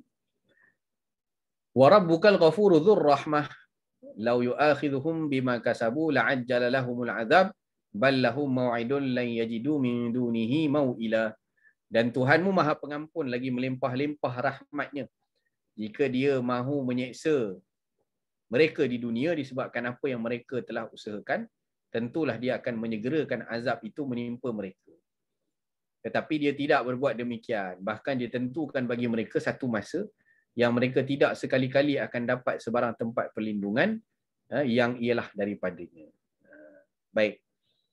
Jadi warabbukal ghafur, Tuhanmu itu Maha Pengampun, dzur rahmah, lagi melimpah-limpah rahmatnya, melimpah-limpah keampunannya. Ya, Allah Ta'ala nak bagi pengampun. Sifat ampunkan orang ni pun sebenarnya satu benda yang sukar. Kita tak payah tengok Allah Ta'ala nak ampunkan hamba-hambanya, dia yang cipta, dia yang buat hamba-hambanya, tiba-tiba yang dah dibuat tu tak berterima kasih kepada Tuhan, bermaksiat kepada Tuhan. Kita pun kalau orang kita bagi jasa pada dia, orang je lah, kita tengok sama-sama kita je lah. Sifat pemaaf sesama kita tu pun susah kita nak apa namanya, aplikasikan kan. Kita sendiri susah. Selalu saya pernah bagi contoh dulu kan. Orang pinjam kereta kita kan. Dia pinjam, lepas tu dia buat rosak. Bila pinjam, dia buat rosak. Dia pun pulang kat kita sengih. Aku tak mampu lah. Terlanggar tembok. Nak buat macam mana? Kata, pulang kunci je lah. Kau repair lah kan. Kita pun berangin je. Dia datang, buah dia minta maaf je lah. Kan? Aku minta maaf je lah. Kan? Terlajak dia. Nak tekan brake, tak tekan minyak. Kita pun tak apalah. Nak buat macam mana? Repair. Dia buah dia minta maaf ya. Buah dia minta maaf. Kita dah repair, datang lagi dia. Bang, boleh pinjam kereta ke tak? Kan? Kali kedua tu dah kita dah tobat dah. Istilah kita tobat. Tak apalah kau pinjam kereta orang lain lah kan. Aku pun berhutang orang ni nak bayar repair kereta yang kau rosakkan itu. Kita ungkit-ungkit tu. Engkau lah yang rosakkan dulu. Ni nak pinjam lagi kali kedua. Minta maaf lah. Sorry lah nak bagi. Kan? Jadi itu kita. Kan? Yang mana orang tu tadi buah dia minta maaf. Sekali je kesalahan dia pun susah dah kita nak maafkan dia. Dia nak pinjam kali kedua, kali ketiga datang pula. Lagi yang kita tak bagi. Sukarnya memaafkan. Dalam sehari berapa kali hamba-hamba Allah memaksiati dan menderhakai Allah. Tapi Allah Maha Pengampun. Sebab itulah sifat Allah tu Al-Ghafur. Ghafur ni maknanya sirah mubalaghah, banyak dia buat. banyak mengampunkan. Itu satu sifat yang agung. Nak maafkan sekali pun susah. Apatah lagi nak maafkan banyak kali. Setiap kali jatuh kepada dosa, minta maaf, taubat, diampunkan, buat lagi, minta maaf lagi, buat lagi. Setiap kali tu diampun oleh Allah Subhanahu wa taala. Sukar tu sukar. Jadi zur rahmah yang mempunyai ataupun yang melimpah-limpah rahmat keampunan. Kalau Allah nak seksa kat dunia, Allah boleh seksa lah. Tapi tak, Allah tangguhkan. Kan? Kalau nak segerakan azab, kita tengok yang haram terus buta mata. Tak pula macam tu. Kan? Tengok yang haram, dosa mata dibuat, ambil wuduk, gugur. Kan dosa-dosa mata tu, ketika basuh muka kita, gugur. Dosa-dosa. Dosa-dosa kecil lah. Kan? Bahkan ditentukan bagi mereka satu masa. Jadi orang pun boleh bersenang lenang kan. Maknanya ditangguhkan masa dia tu. Ada ruang untuk dia berfikir. Betul ke aku ni berada di atas jalan ni? Jalan menderhakai Tuhan ni. Jadi berfikir dia rasa tak betul ni, salah ni. Taubat dia kepada Allah. Allah terima. Kan Allah terima. Ayat yang berikutnya, wa idza ja'akal ladzina yu'minuna bi ayatina faqul salamun alaikum kataba rabbukum ala nafsihi rahmah annahu man 'amila minkum su'an bijahalah thumma taba min ba'dihi wa aslaha fa annahu ghafurur rahim. Dan apabila orang-orang yang beriman kepada ayat-ayat keterangan kami itu datang kepadamu dengan tujuan nak bertaubat dari dosa-dosa mereka, maka katakanlah, dia ada orang beriman, dah dengar ayat-ayat Allah, insaf dia, datang, tujuan nak kembali pada Allah, taubat dari dosa, maka katakanlah, salamun alaikum, mudah-mudahan kamu beroleh selamat. Nampak? Dirangkul orang yang buat dosa ni, ajak dia bertaubat. Kan? Berikan kata-kata yang macam ni. Bukan dikecam, dihina dengan penghinaan orang buat dosa. Tapi dibimbing, dipegang tangan dia, ajak. Dia nak bertaubat pula. Dia tolong guide saya. Saya dah lama sangat bergelumang dalam. Saya tak tahu jalan keluar mana daripada untuk saya keluar daripada kemaksiatan ni. Mari saya bimbing. Berpegangan tangan. Kita menuju kepada redha Allah. Jadi salamun alaikum. Mudah-mudahan kamu selamat. Kamu nak taubat ni, Masya Allah. Seronok sangat. Tuhan kamu telah menetapkan bagi dirinya untuk memberi rahmat yang melimpah-limpah. Bahawasanya, jadi kita sebutlah, ini Tuhan dah janjikan dengan pengampunan. Kamu nak bertaubat ni, Allah ampun insya-Allah. Kan? Bahawasanya sesiapa di antara kamu yang melakukan kejahatan dengan sebab kejahilan, dulu tak tahu. Kan, hidup tak pernah ada didikan agama, baru-baru ni je tahu. Kan? Jadi akhirnya baru nak belajar. Umur 50, umur 60 baru nak belajar alif bata. Tak apalah, tak ada masalah. Kan? Kemudian dia bertaubat sesudah itu dan berusaha memperbaiki amalannya. Jadi ni proses tu sebenarnya. Kita tengok proses dia. Kan proses. Bukan nak tengok natijah dia, dapat ke tak dapat ke, berapa tahun mengaji baru dia boleh ke. Proses tu yang dinilai oleh Allah. Ya, kemudian dia bertaubat sesudah itu dan berusaha memperbaiki amalannya, maka sesungguhnya Allah Maha Pengampun lagi Maha Mengasihani. Surah Al-An'am ayat 54. Okey. Seterusnya masih lagi dalam maksud ni banyak ayat-ayat yang membawa maksud keampunan. Ya ayyuhalladzina amanu la tattabi'u khutuwatis syaitan wa may yattabi' khutuwatis syaitan fa innahu ya'muru bil fahsya'i wal munkar walaula fadlullahi 'alaikum wa rahmatuhu ma zaka minkum min ahadin abada walakinallaha yuzakki man yasha wallahu sami'un alim. Wahai orang-orang yang beriman, janganlah kamu menurut jejak langkah syaitan. Dan sesiapa yang menurut jejak langkah syaitan, maka sesungguhnya syaitan itu sentiasa menyuruh kepada pengikut-pengikutnya melakukan perkara yang keji dan perbuatan yang mungkar. Dan kalaulah tidak kerana limpah kurnia Allah dan rahmatnya kepada kamu, nescaya tak ada seorang pun antara kamu yang menjadi bersih dari dosanya selama-lamanya. Tengok. Kalau tak kerana limpah kurnia Allah dan rahmatnya, Kalau tak sebab Allah ampun, semua orang berdosa. Semua orang bawa angkut dosa-dosa dia. Tapi sebab adanya pengampunan Allah, ya, maka dibersihkan dosa-dosa itu selama-lamanya. Akan tetapi Allah membersihkan siapa yang dikehendakinya menurut undang-undang peraturannya. Jadi ikut Allah lah. Sebab kita semua milik dia. Kan? Dan ingatlah Allah Maha mendengar lagi Maha mengetahui. La tattabi'u khutuwati syaitan. Jangan ikut jejak langkah syaitan. Ya, jangan ikut jejak langkah syaitan. Syaitan ni dia ada satu senjata yang paling ampuh tapi selalunya paling berkesan. Iaitulah bisikan. Kan kerja dia bisik saja. Jadi orang pun ikut, tak faham kenapa. Kan tak faham kenapa manusia ni lemah dengan bisikan saja. Padahal kita kalau ada orang yang cakap sesuatu pada kita, orang yang ada prinsip, dia akan boleh abaikan saja kan. Dia boleh buat dengar masuk pepatah tu, masuk telinga kanan, keluar telinga kiri. Boleh je dia buat tak tahu. Dah memang prinsip dia macam tu. Bagilah nasihat macam mana pun tak mau dah. Dia buat tak tahu, boleh je kita buat tak tahu. Tapi syaitan ni dia bisik sikit je. Kan? Dia bisik sikit je. Manusia ikut. Manusia ikut. Jadi jangan ikut jejak langkah dia. Tapi terkadang itulah cerita dia. Kelemahan manusia tu. Dengan hatinya ada juga yang terikut bisikan syaitan. Lalu jatuh dia kepada dosa. Maka tersedar dia antara orang yang diberi kebaikan oleh Allah SWT adalah orang yang buat salah dan cepat sedar dia salah. Kan? Cepat taubat tu. Hatta kadang-kadang tengah buat salah tu dah rasa dah benda ni memang salah ni.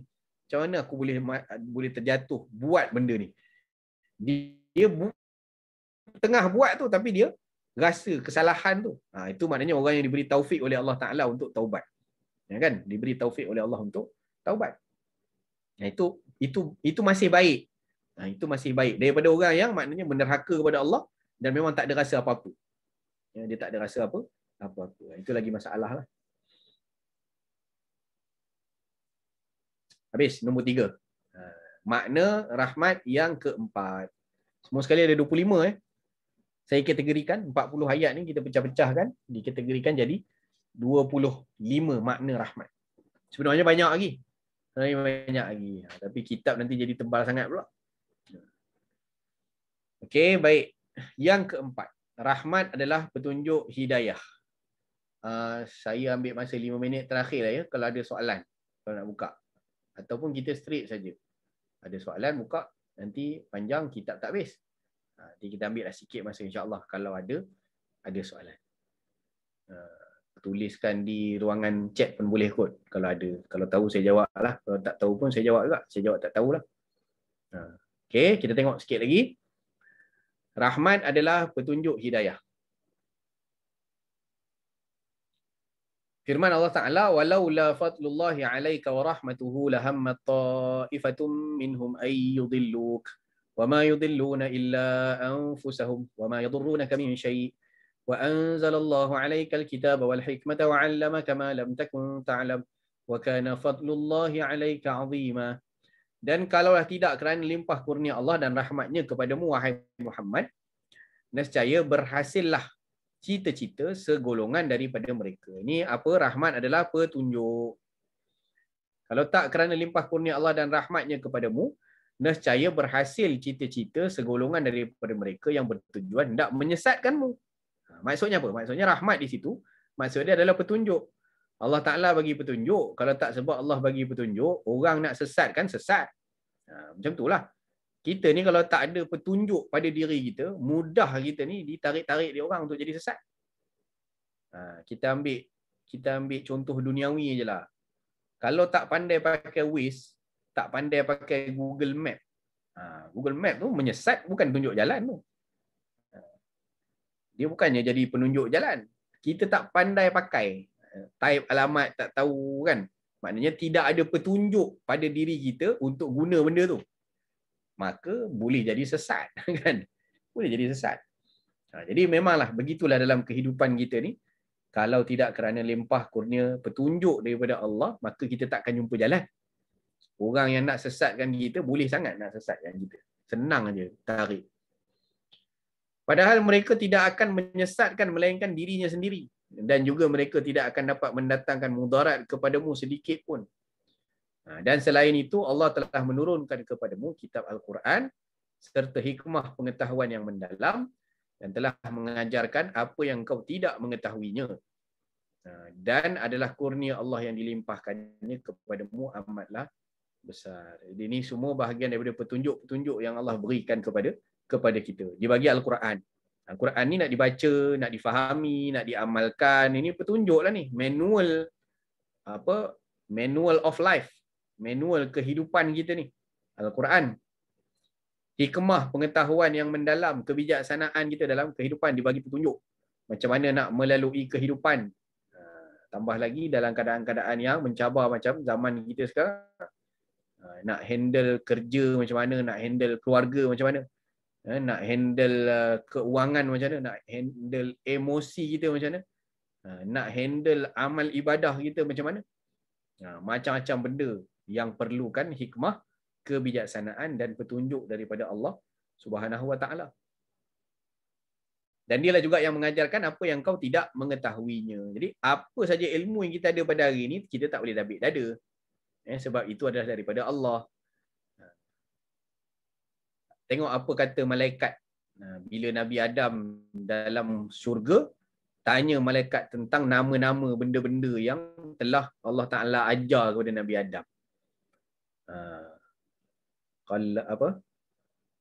Allama Adam al-asma'a kullaha thumma aradahum 'alal malaikah. Kan? Diajarkan kepada Nabi Adam nama-nama benda-benda ni semuanya diajar.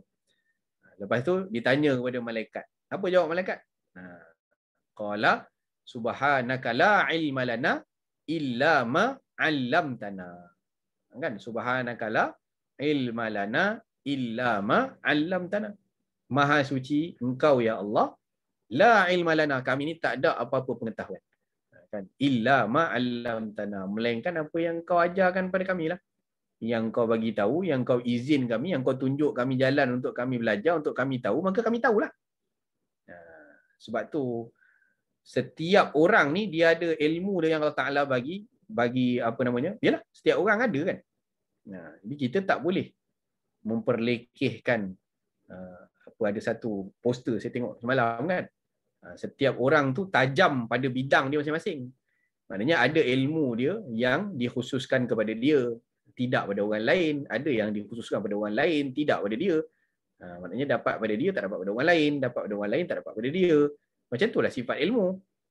Kan Allah Ta'ala beri contoh dalam surah Kahfi kan. Baca surah Kahfi tu. Macam mana Nabi Musa ikut Nabi Khidir. Sangkaan Nabi Musa, dialah banyak diberi ilmu oleh Allah. Rupanya ada lagi orang yang diberi ilmu yang dia tak tahu. Jadi bila Nabi Musa ikut Nabi Khidir tu, macam-macam benda yang dia tak tahu, lalu dia tanya. Padahal dah kata dah jangan tanya. Macam tu kan. Belajar je, ikut je dulu nak belajar. Jadi macam tu contoh yang diberikan oleh Allah Ta'ala dalam Quran surah Kahfi. Okey. Jadi saya nampak poster tu semalam, dia tulis apa? Dia tulis setiap orang tajam di bidangnya masing-masing. Kan? Kapak tu tajam apabila nak memotong pokok. Kapak tu tajam apabila nak memotong pokok. Manakala pisau itu, pisau blade tu. Pisau 4 segi tu, pisau blade tu tajam. Tapi untuk mencukur rambut. Untuk mencukur rambut. Dia di bidang dia masing-masing lah tajam tu. Pisau belit tadi tu buat potong pokok. Boleh tak? Mana boleh. Tak dimaunya. Kapak tadi, kapak. Buat cukur rambut. Kapak buat cukur ni. Ini pun serabai ni. Kan?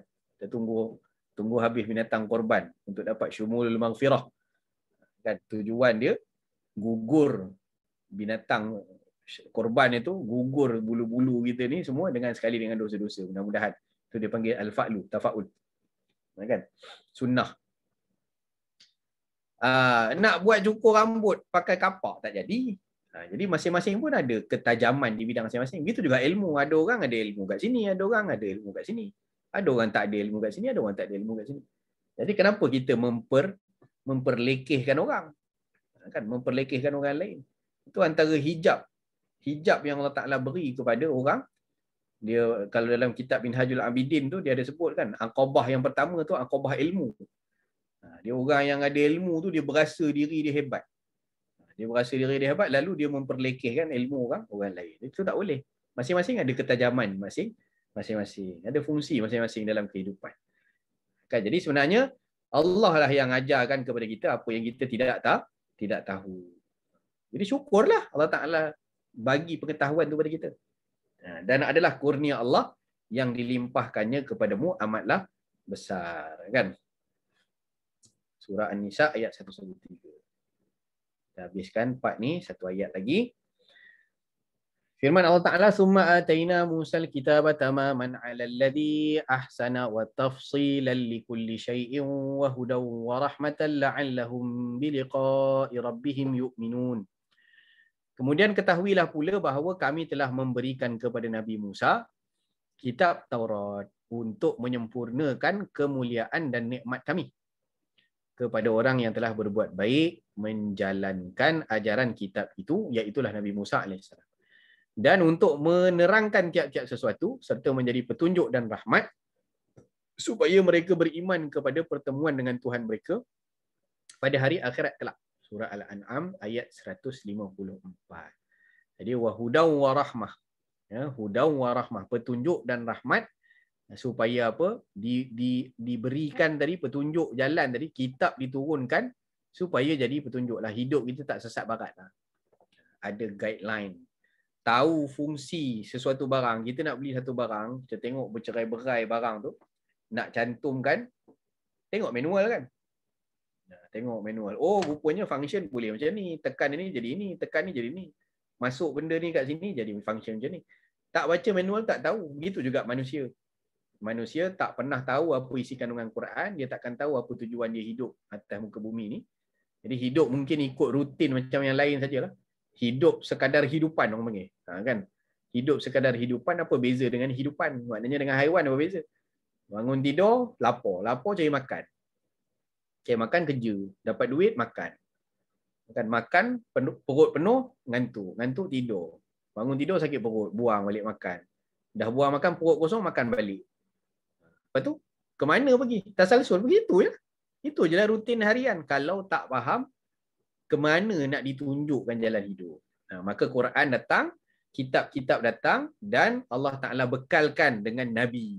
Di setiap umat dibagi Nabi. Ada Nabi ni, Nabi bawa. Nabi tunjukkan apa perintah Allah, apa syariat beragama, apa jalannya. Kamu nak ke syurga, nak dapat redha Allah. Tuhan kamu siapa? Kenal Tuhan. Diajar kenal Tuhan, diajar kenal syariat. Jadi itulah tugas Nabi.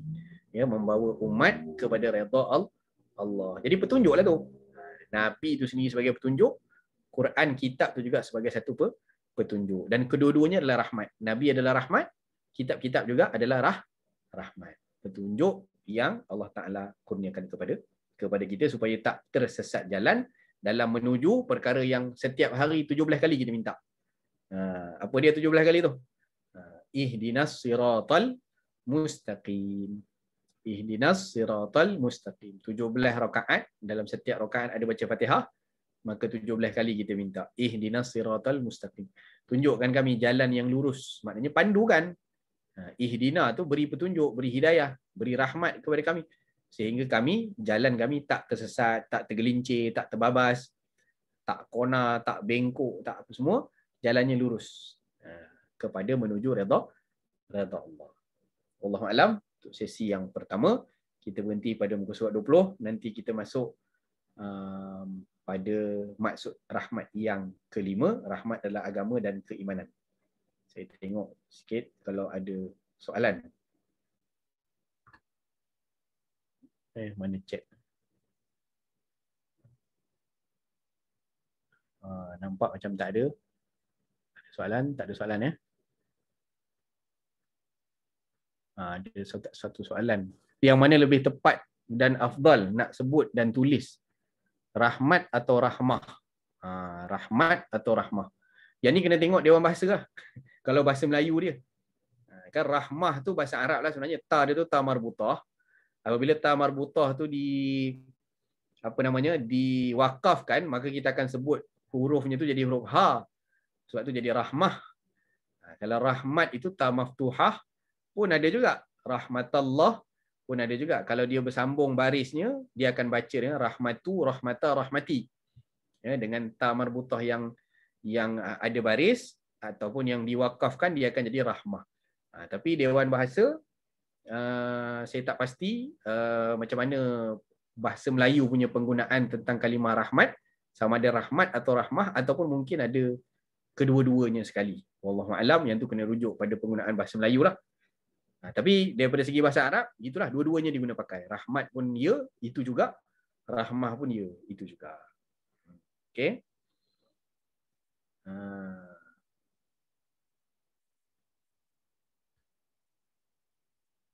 Qiraat yang mana? Riwayat imam. Yang ni kena tanya orang qiraat lah. Saya pernah dengar perbahasan itu. Disebutkan bahawa ada anfusikum, anfasikum. Bukan anfusakum, anfas. Anfas daripada kalimah nafis. Ya. Anfusikum daripada kalangan kalian, anfasikum daripada yang terbaik daripada kalian. Ya, boleh baca, boleh tengok balik dalam tafsir-tafsir. Nanti saya cuba cek balik qiraat yang mana, sebab saya bukan ahli qiraat. Cuma guru-guru pernah bahas ada dua qiraat bacaan itu, anfus, anfas. Okey, mana lagi ada soalan? Nampaknya tak ada. Alhamdulillah. Okey, untuk pembelian kitab, saya typekan di ruangan chat 195799 079. Hari ini staff cuti. Ni saya ada orang mesej ni tapi belum balas lagi, tengah kelas kan. Lepas ni insya-Allah saya balas untuk pembelian kitab. Okey. Telefon. Kitabnya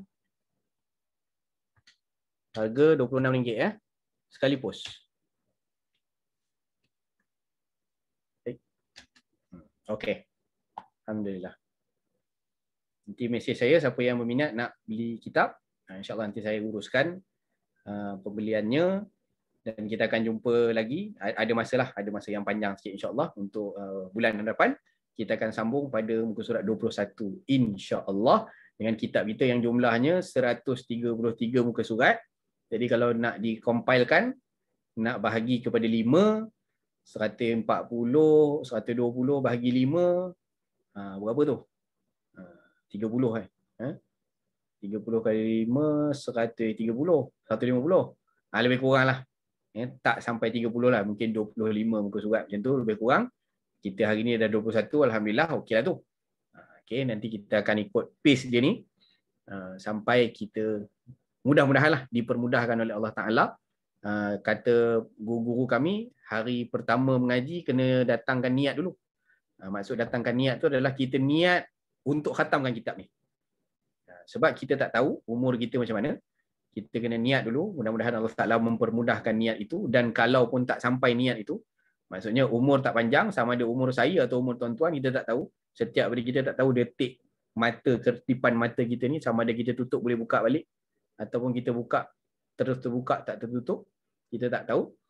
Jadi kita cuma mengharapkan ada rezeki panjang umur dan dipermudah oleh Allah akan niat kita untuk mengkhatamkan kitab ini.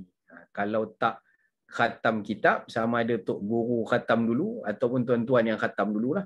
Kan kita tak tahu kehidupan kita macam mana, tapi kita doakan ya mudah-mudahan Allah Ta'ala mempermudahkan kehidupan kita dalam setiap urusan kita, khususnya pada urusan kita menuntut ilmu sebagai bahagian daripada bekal kita lah, bekal kita untuk bawa ke negeri akhirat. Mudah-mudahan insya-Allah. Wallahu taala a'la wa a'lam wa azza wajal. Tunjuk gambar kitab. Ada soalan last. Tunjuk gambar kitab. Gambar kitab. Gambar kitab kitab. Okey. Terima kasih semua. Insya-Allah ada rezeki panjang umur, jumpa lagi. Saya mohon maaf atau ada salah dan silap. Aqulu qawli hadza wa astaghfirullahal azim li wa lakum wa lisairil muslimin wal muslimat bi rahmatika ya arhamar rahimin. Kita doa sikit. Bismillahirrahmanirrahim. Alhamdulillahirabbil alamin wassalatu wassalamu ala asyrafil anbiya'i wal mursalin wa ala alihi wa sahbihi ajma'in. Rabbana anfa'na bima 'allamtana rabbi 'allimna alladhi yanfa'una wa zidna 'ilman wa 'amalan salihan. Allahumma ijma'na ma'al habibil mustafa Rasulillah sallallahu alaihi wasallam في جنتك جنة الفردوس يا أرحم الراحمين. ربنا آتنا في الدنيا حسنة وفي الآخرة حسنة وقنا عذاب النار وأدخلنا الجنة مع الأبرار يا عزيز يا غفار يا رب العالمين. وصلى الله على سيدنا محمد وعلى آله وصحبه وبارك وسلم والحمد لله رب العالمين.